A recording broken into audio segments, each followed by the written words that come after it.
చందమామ కథలు. దయగల దయ్యాలు. పని ఉండి పట్నం వెళ్ళిన సౌరి సూర్యాస్తమయం వేళ పని ముగించుకుని హడావుడిగా తన ఊరుకు బయలుదేరాడు. కొంచెం చురుగ్గా నడిస్తే అర్ధరాత్రికి ముందే ఇల్లు చేరవచ్చునని అతడి ఆశ. కానీ దారిలో ఉన్న చిట్టడవి చేరేసరికి పెద్ద పెట్టున వర్షం ప్రారంభమైంది. అతడు వర్షం తగ్గే వరకు ఒక చెట్టు కింద వణుకుతూ నిలబడి తిరిగి నడక సాగించాడు. అయినా అర్ధరాత్రి సమయానికి సగం అడవి మాత్రమే దాటగలిగాడు. చలి విపరీతంగా ఉన్నది. కొంచెం దూరం నుంచి తోడేళ్ల అరుపులు, నక్కల ఓళలు వినిపించసాగాయి. తెల్లవారే వరకు భద్రమైన చోటు చూసుకుని తలదాచుకోవడం మంచిదని తోచింది సౌరికి. అదృష్టవశాత్తు దారికి కొంచెం పెడగా ఉన్న మర్రి చెట్టు సౌరి కంటబడింది. ఆ చెట్టు బోధలో మనిషి పట్టగలంత పెద్ద తొర్ర ఉన్నది. అందులో వెచ్చగా ఉండడంతో సౌరి లోపలికి పోయి కూర్చున్నాడు. వెంటనే అతనికి కునుకు పట్టింది. నెత్తి మీద ఏవో గలగలమంటూ పడుతుంటే ఉలిక్కిపడి కళ్ళు తెరిచాడు. 3 దయ్యాలు దోసెళ్లతో డబ్బు ఆ తొర్రలోకి గుమ్మరిస్తున్నాయి. తొర్రలోంచి తల బయటకు పెట్టి పిశాచాలను చూసిన సౌరి కెవ్వుమన్నాడు. భయపడకు, మమ్మల్ని చూస్తూనే ఎందుకు ఆ పిచ్చికేకలు అన్నావి దయ్యాలు. సౌరి ఎలాగో గొంతు పెగుల్చుకొని, దయ్యాలు కదా మీరు అన్నాడు. దయ్యాలన్నీ ఒకేలా ఉండవు, వాటిల్లోనూ దయగల దయ్యాలు ఉంటాయి. మేం ఆ కోవకు చెందిన వాళ్ళమే అన్నదొక దయ్యం.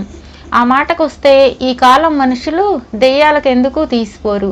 అయినా వాళ్లకు దయ్యాలంటే చెడ్డవని, హాని కలిగిస్తాయని ఒక దురభిప్రాయం ఏర్పడిపోయింది.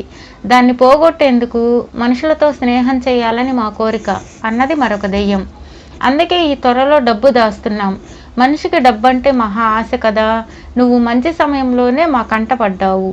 ఈ డబ్బు మీ ఊరి వాళ్ళందరికీ పంచి వాళ్ళతో మాకు స్నేహం కుదిరేలా చెయ్యి అన్నది 3వ దయ్యం. మూగిల అంతా వింటూ తలాడిస్తున్న సౌరిని, బాబాబు ఈ పని చేసి పుణ్యం కట్టుకోవయ్యా అంటూ 3 దయ్యాలు బ్రతమాలడం ప్రారంభించాయి. అవును, దయ్యాల పేరు చెప్తేనే పిల్లలు దడుచుకుంటారు.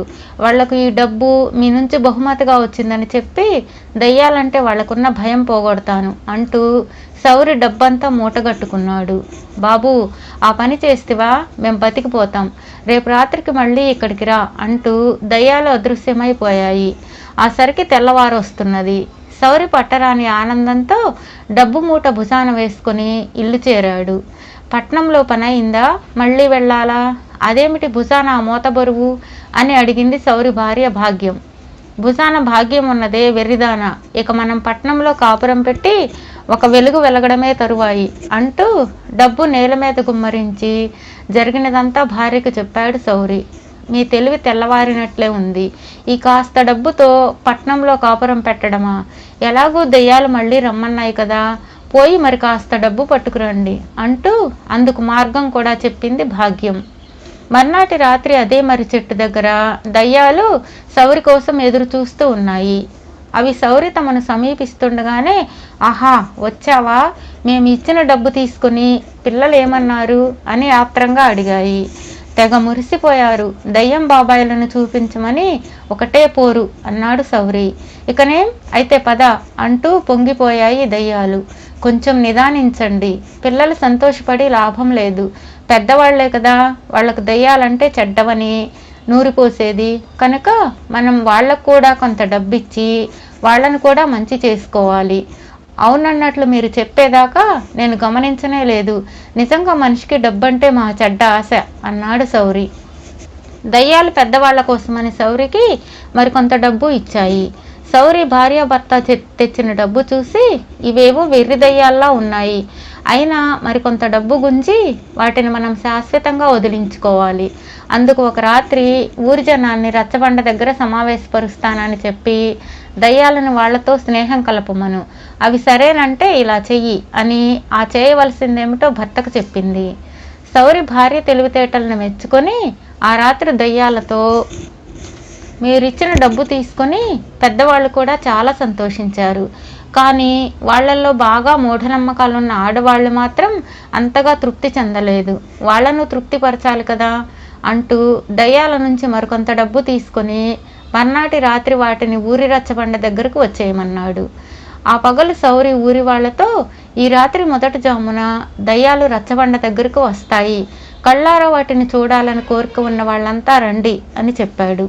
జనం కుతూహలం కొద్దీ పెందరాళే భోజనాలు చేసి జాము రాత్రి కాగానే రచ్చబండ దగ్గర చేరారు. సౌరి వాళ్లతో, అంతా ఒకే ఊరు వాళ్ళం గనక నిజం చెప్పేస్తున్నాను.